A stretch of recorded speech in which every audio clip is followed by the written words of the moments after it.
So MegaLights looks awesome. I'm really looking forward to using it in the future. And if it can eventually become full-on production ready, I think it's going to be awesome. However, I do have one concern with it, and it's the same concern of what happened when we went from baked to Lumen. And when you come into Lumen without doing a baked workflow, you often have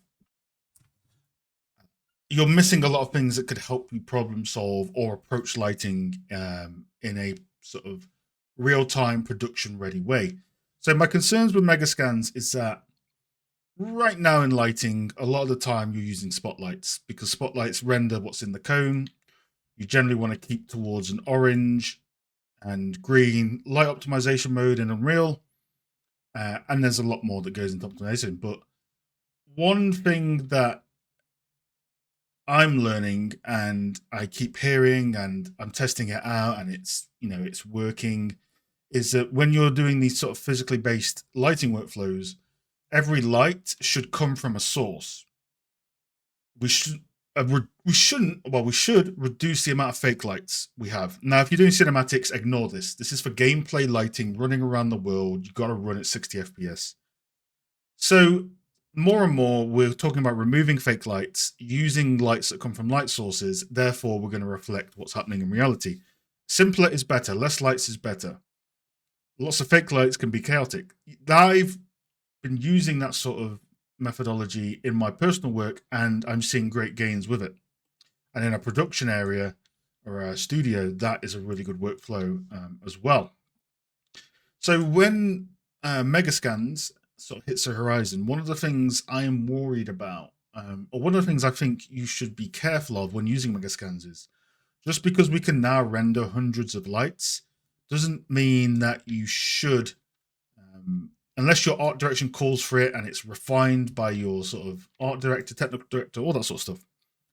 But I don't think we should be going in and adding lots of lights just to add subtle fake highlights to things like this. So this is quite dramatic, but I don't think we should be doing this sort of stuff to add highlights in areas. Now, you can approach portfolio pieces in a way where you're painting with light and you use lots of lights. That is it's obviously a non-real time approach, but it's more of a cinematic approach, which is cool. Cinematics, the rules are different. You want to use some fake lights, go for it. You're locked to a camera. But when you can move in the world 360 and you've got to run at a good frame rate, it is better, in my opinion, based on what I am learning from the people around me and in the industry, that you should light to physical sources and reduce the amount of fake lights you do significantly. So if you're going to use MegaLights and you're going to have point lights and rect lights, which will be awesome, by the way, because we can't really use them that much. They're very expensive. So one point light is like 6 spotlights.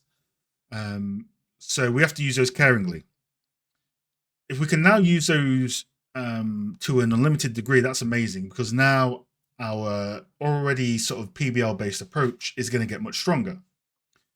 But the way I will use MegaLights when it comes out is I will add the point lights and the rect lights to the light sources, and I will have lots of light sources. So I'll have lots of lights and overlapping lights, but they're coming from light sources. So you can imagine Cyberpunk if every single light source casted the shadow.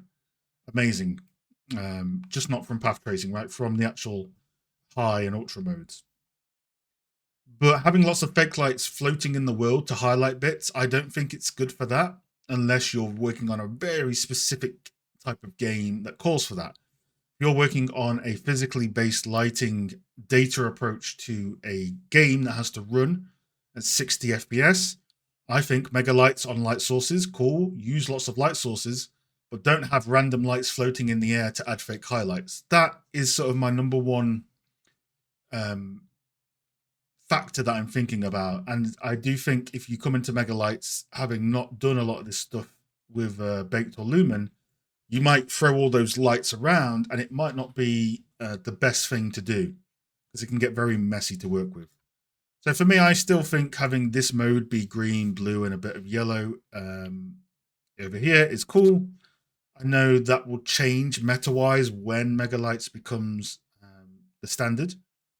But as long as they come from light sources and they're not floating in midair, I think it'll be good to go. As I said, there's always exceptions, but I'm using this more and more. So there isn't a single fake light in this relight that I'm currently working on. Still got a long way to go. I'm doing everything from blueprints and from a directional light. But yeah, I'm doing that more and more. And then if I want to have a painterly look, yes, I'll use fake lights for specific portfolio piece or cinematics. But for gameplay lighting, less is more. PBL, light from the light sources. That's my current opinion. We'll see how that develops in 2025. But I'm curious what you think. If you're a lighting artist or you've got experience in this area, what are your thoughts of MegaLights and how the ideal workflow would look moving forward? Those are mine. Let me know. But for now, peace.